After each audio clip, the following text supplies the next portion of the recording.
একটা phone call, একটা বিশ্বাসঘাতকতা, একটা ভুল সিদ্ধান্ত, আর তাতেই শেষ হয়ে গেল একটা পুরো জীবন। কিছু কেস থাকে ফাইল বন্ধ করলেও মাথা থেকে কখনো যায় না। আমি তখন ডিউটিরত ছিলাম, 7 বছর ধরে ক্রাইম ইউনিটে আছি। এই কেসটা যখন আমার হাতে এলো তখন বুঝতে পারলাম মানুষ কতটা ভয়ঙ্কর আর বীভৎস চরিত্রের হতে পারে। রাকিব 5 বছর ধরে দুবাই কাজ করে। পারিবারিকভাবে রাবেয়ার সাথে রাকিবের বিয়ে হয়।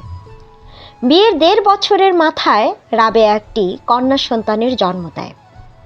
রাকিব তখন একটা শপিং মলে গার্ডের চাকরি করত। এতে করে পরিবারের সকলের সব চাহিদা মেটাতে হিমশিম খেতে হতো। বৃদ্ধা মায়ের ঔষধের খরচ, ছোট ভাইয়ের শহরে লেখাপড়া, সব মিলিয়ে আর্থিক অনটনে টানা পড়েন। প্রায় সময় রাবেয়ার সাথে রাকিবের ঝগড়া বিবাদ লেগেই থাকত। অবশেষে বাড়ি বন্ধক রেখে কিছু ধার দেনা করে পরিবার ও সংসারের উন্নত জীবনের জন্য বিদেশে পাড়ি জমান রাকিব। কিন্তু কে জানত, সকলের মুখে হাসি ফোটাতে গিয়ে একদিন সব কিছুর বলি দিতে হবে তাকে। বিদেশে রাকিব পাড়ি জমানোর 2 বছরের মাথায় রাকিবের কাছে রাবেয়াকে কেমন যেন অচেনা মনে হতে লাগলো। সারাদিন হাড় ভাঙা পরিশ্রম করার পর মেয়ের সাথে যখন একটু কথা বলতে মন চাইতো তখন রাবেয়া সহজে কল ধরতো না। হয় বিজি, নয়তো অন্য কল। আর কল ধরলেও ভীষণ বিরক্ত বোধ করত। রাকিবের সাথে কথা বলতে তার দ্বিধা বোধ হতো।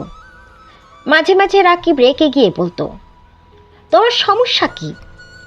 রাবেয়া তার প্রতি উত্তরে জানাতো বিভিন্ন কাজের অজুহাত। রাকিব কথার বেড়া জালে আটকে থেমে যেত। কিন্তু রাকিব যখন ছুটিতে আসার প্ল্যান করলো তখনই সব উল্টে গেল। ভাবলো নিজ দেশে ফেরার আগে পরিবারের সবার জন্য কিছু মার্কেটিং করে নিলে ভালো হয়। সেই কথা মাথায় রেখে বিগত 5 দিন ধরে রাকিব কল দিয়েই যাচ্ছিল রাবেয়াকে, কিন্তু রাবেয়া কল রিসিভ করছিল না। রাকিবের সন্দেহ হয়। রাকিব তার পাশের বাড়ির রহিম মিয়াকে কল দেয়। রহিম মিয়া জানায় 5 দিন আগে রাকিবের মা মারা গিয়েছেন। কিভাবে, কেমন করে, কি হয়েছিল কিছুই বলতে পারবে না। শুধু একটা কথার বানেই রাকিবের সন্দেহ আরও দৃঢ় হলো। রহিম মিয়া জানিয়েছিল রাকিবের মা মারা যাওয়ার 10 কি 12 ঘন্টা আগেও সুস্থ ছিলেন। হঠাৎ কি এমন হলো যে তিনি এভাবে মারা গেলেন?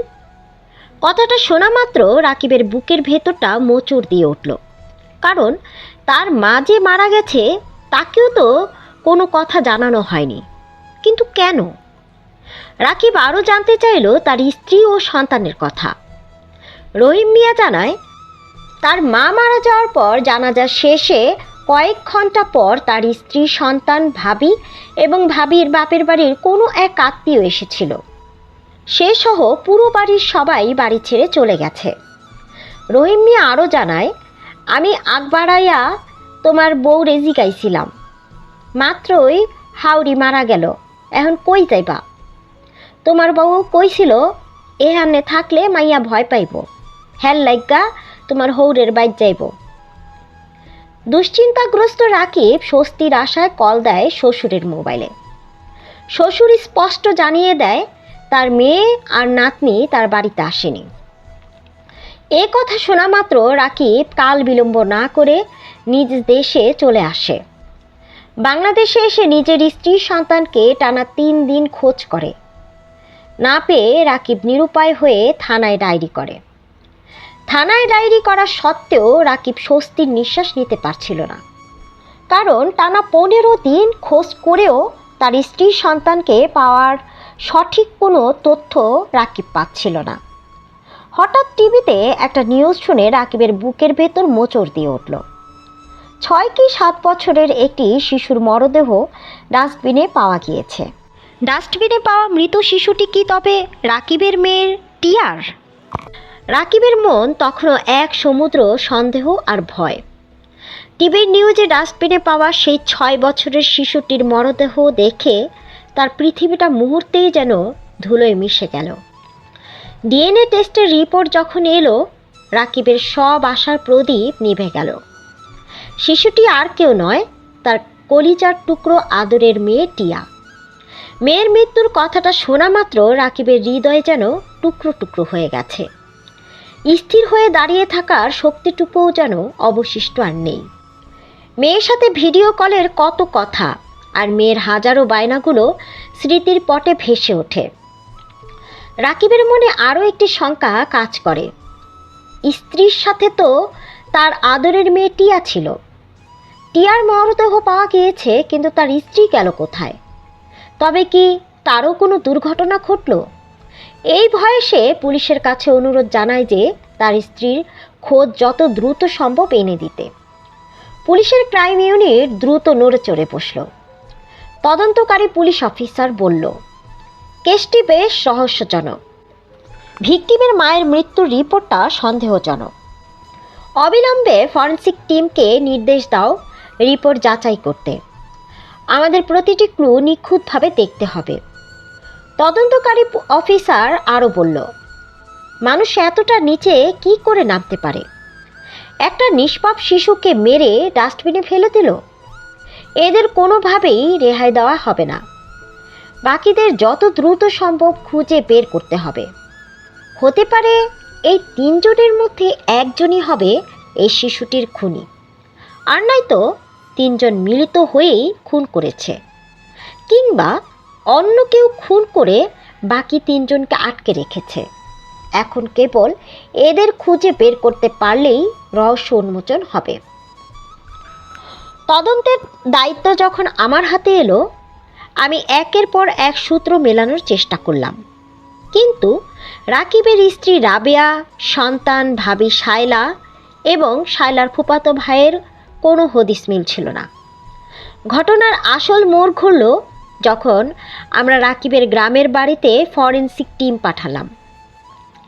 রাকিবের মায়ের মৃত্যুর সময় দেওয়া সেই ব্রেন স্ট্রোক এর রিপোর্টই ছিল ভুয়া। তার শরীরে বিষক্রিয়ার প্রমাণ পাওয়া গেল। তদন্তের স্বার্থে আমরা রাবেয়ার কল লিস্ট এবং রাকিবের বড় ভাবির গতিবিধি পর্যবেক্ষণ করতে শুরু করলাম। এক পর্যায়ে ঢাকা থেকে গ্রেপ্তার করা হলো রাকিবের বড় ভাবি শায়লাকে। রিমান্ডে সে যা ফাঁস করলো তা শুনে আমাদের গা শিউরে উঠল। আমি তখন শায়লাকে বললাম, শায়লা, আমরা জানি তুমি এই পরিবারের সব কিছুর পেছনে আছো। রাবেয়া কোথায়? তোমার শাশুড়ি 6 বছরের শিশু টিয়া এবং সোহেলকে কিভাবে খুন করেছ? সত্যটা বলে দাও, না হলে আইন নিজের হাতে নিতে দ্বিধা করব না। শায়লা ছিল লোভের এক চরম প্রতিমূর্তি। তার ভেতরে যে অন্ধকারের বসবাস ছিল তা একদিনে তৈরি হয়নি। স্বামী হারানোর পর যে একাকিত্ব তাকে গ্রাস করছিল, সেই সময় তার জীবনে পদার্পণ ঘটে তার ফুফাতো ভাই সোহেলের। শায়লার একাকিত্বের সুযোগ হিসেবে গ্রহণ করেছিল সোহেল। শায়লা ভাবত সোহেল তাকে ভালোবাসে, কিন্তু সোহেল আদৌ তো কোনো প্রেমিক ছিল না। সে ছিল এক প্রতারক, কারণ সে এমন অনেক নারীর সাথে প্রতারণা করেছে। সোহেলের মতো একজন পেশাদার প্রতারকের পাল্লায় পড়ে শায়লার ভেতরে সুপ্ত শয়তানটি জেগে ওঠে। শায়লা জানত রাকিবের মায়ের কঠোর নজরদারি তাদের পথের কাঁটা, তাই সে মায়ের খাবারে বিষ মেশানোর সময় একবারের জন্য হাত কাঁপেনি তার। সে সময় তার চোখে মুখে কোনো অনুশোচনা ছিল না, ছিল কেবল সম্পদ দখলের এক উন্মাদ নেশা। শায়লার চরিত্রে একটি ভয়াবহ ঠান্ডা মাথার নিষ্ঠুরতা কাজ করত। সে রাবেয়াকে নিজের হাতের পুতুল বানিয়ে রেখেছিল। ভয় আর ব্ল্যাকমেলের দোলাচলে রাবেয়াকে সে এমনভাবে আটকে রেখেছিল যে নিজের সংসার ও মেয়ের জীবনের বিনিময়েও রাবেয়া যেন কথা বলতে সাহস না পায়। শায়লার লক্ষ্য ছিল রাকিবের বিদেশ থেকে পাঠানো জমানো সব টাকা হাতিয়ে নেওয়া। এই পরিকল্পনায় তারা রাবেয়াকে ব্যবহার করে। রাবেয়ার পরকীয়া ছিল পাশের বাড়ির রুবেল নামের এক লোকের সাথে। একদিন হাতে নাতে ধরা খায় শায়লার হাতে, আর সেই সুযোগটাই কাজে লাগায় শায়লা। কিছু স্থির ছবি আর ভিডিও দেখিয়ে ব্ল্যাকমেল করে রাবেয়াকে। এ কারণে না চাইতেও রাবেয়া শায়লার হাতের পুতুল হয়ে যায়। মায়ের মৃত্যুর পর রাকিবের সন্দেহ এড়াতে শায়লা ও সোহেল রাবেয়া ও তার সন্তানকে নিয়ে পালিয়ে যাওয়ার সিদ্ধান্ত নেয়। ট্রেনের কামরায় তারা রাবেয়াকে কৌশলে চেতনানাশক ঔষধ খাইয়ে অচেতন করে ফেলে। রাকিবের পাঠানো জমানো সব টাকা, স্বর্ণালংকার এবং রাবেয়ার সন্তানকে নিয়ে তারা ভিন্ন পথে পাড়ি জমায়। তাদের পরিকল্পনা ছিল শিশুটিকে কোনো মানব পাচারকারীর চক্রের কাছে বিক্রি করে দেবে। কিন্তু বাচ্চাটি ঘটনার সময় কোনোভাবে দেখে ফেলেছিল যে তার দাদিকে শায়লা ও সোহেলি মেরেছে। সে কান্নাকাটি জুড়ে দেয় এবং চিৎকার করে বলে, আমি সব দেখেছি, তোমরা আমার দাদিকে মেরেছ, আমি পুলিশকে সব বলে দেব। শিশুটির এই কথাগুলোই তার কাল হয়ে দাঁড়ালো। ভয়ঙ্কর এই অপরাধের কথা জানাজানি হওয়ার ভয়ে সোহেল অত্যন্ত নির্দয়ভাবে শিশুটিকে নির্মমভাবে হত্যা করে। হত্যা করে পথের পাশের একটি ডাস্টবিনে ফেলে দেয়। এরপর তারা ঢাকার একটি পরিত্যক্ত বাড়িতে আস্তানা গেড়েছিল। সেখানেই তাদের মধ্যে শুরু হয় চরম দ্বন্দ্ব। তবে শায়লার সবচেয়ে বীভৎস রূপটি বেরিয়ে এসেছিল সোহেলের সঙ্গে সম্পর্কে টানাপোড়েনে। সে যখন বুঝতে পারল সোহেল তাকে ভালোবাসে না, কেবল টাকা হাতিয়ে নেওয়াই তার মূল লক্ষ্য, তখন শায়লার ভেতরে থাকা নারীত্ব সম্পূর্ণ বিলীন হয়ে গেল। বিশ্বাসঘাতকতার এই চরম মুহূর্তে শায়লা তার আসল রূপ দেখায়। সম্পর্কের চূড়ান্ত পরিণতির এক পর্যায়ে নিজের সবটুকু অস্তিত্ব বিলিয়ে দিয়ে যে মানুষটার সাথে সে অপরাধের অংশীদার হয়েছিল তাকেই সে রাগের মাথায় নির্মমভাবে হত্যা করে। নিজেকে বাঁচাতে সে মৃত সোহেলকে ঘরের মেঝেতে ফেলে রেখে পালানোর প্রস্তুতি নিচ্ছিল। ঠিক সেই মুহূর্তেই আমাদের পুলিশের দল তাকে ঘিরে ফেলে। শায়লার জীবনের ট্র্যাজেডি হলো, সে সব কিছু পেতে চেয়েছিল, কিন্তু শেষ পর্যন্ত তার ভাগ্যে জুটল কেবল কারাগারের 4 দেয়াল। পুলিশ হেফাজতে বসে সে যে কাঁদছিল, সেই কান্নার পেছনে কোনো অপরাধ বোধ ছিল না, ছিল কেবল হারানো অর্থের যন্ত্রণা আর সফল না হতে পারার আক্ষেপ। শায়লা যেন সেই অন্ধকার গলি, যেখানে একবার প্রবেশ করলে আলোর মুখ দেখার আর কোনো পথ থাকে না। শায়লার এই পরিকল্পনা এবং খুনের নেশা মানুষের সম্পর্কের প্রতি যে কতটা অনাস্থা তৈরি করে তা আমাদের এই কেসটি চোখে আঙুল দিয়ে দেখিয়ে দিয়েছিল। রাকিবের সংসারটা শেষ হয়ে গেছে, কিন্তু সত্যটা উন্মোচিত হয়েছে। মানুষের লোভ আর বীভৎস রূপ কতটুকু নিচে নামাতে পারে এই কেসটি তার এক জ্যান্ত প্রমাণ। শায়লা ও রাবেয়ার গ্রেপ্তারের পর পুলিশি তদন্তে বেরিয়ে আসে আরও অনেক নির্মম সত্য। রাবেয়া শুরুতে শায়লার হুমকির মুখে চুপ থাকলেও যখন সে জানল যে তার নিজের সন্তানকে শায়লা ও সোহেল হত্যা করেছে, তখন সে পুরোপুরি ভেঙে পড়ে। তদন্তকারী অফিসার বলল, রাবেয়া অপরাধের সরাসরি অংশীদার ছিল না ঠিকই, তবে পরিস্থিতির শিকার হয়ে সে যা করেছে তাও অপরাধ। আইন তাকে অপরাধী হিসেবে দেখবে না, কিন্তু বিবেকের আদালতে সে অপরাধী রয়ে থাকবে।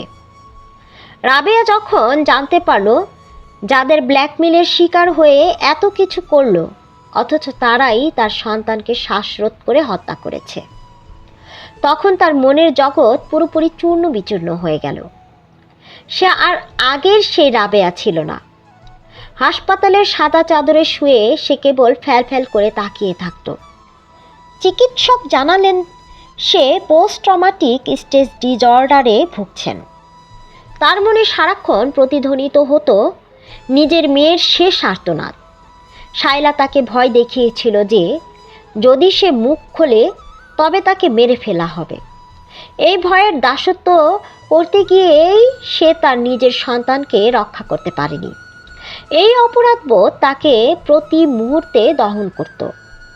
রাকিব যেদিন হাসপাতালে রাবিয়াকে দেখতে গেল, তার হাতে ছিল পুলিশের কাছ থেকে পাওয়া তার মেয়ের জামার একটি টুকরো। রাকিবের চোখে জল ছিল না, ছিল কেবল ধ্বংসস্তূপের শূন্যতা। রাবেয়া তাকে দেখে কোনো কথা বলতে পারল না, শুধু 2 হাত বাড়িয়ে রাকিবের পায়ের কাছে লুটিয়ে পড়ল। সে চিৎকার করে ক্ষমা চাইছিল না, কারণ সে জানতো এই পাপের কোনো ক্ষমা নেই। রাকিব রাবেয়ার দিকে কিছুক্ষণ তাকিয়ে থাকলো। যে স্ত্রী একসময় কল ধরতো না, অকারণে বিরক্ত হতো, সে আজ কঙ্কালসার। রাকিব ধীর গলায় বলল, রাবেয়া, টাকা চেয়েছিলি, আমি তো সব দিয়েছিলাম, শুধু আমার মানুষগুলোকে তোরা কেন কেড়ে নিলি? রাবেয়া কোনো উত্তর দিতে পারল না।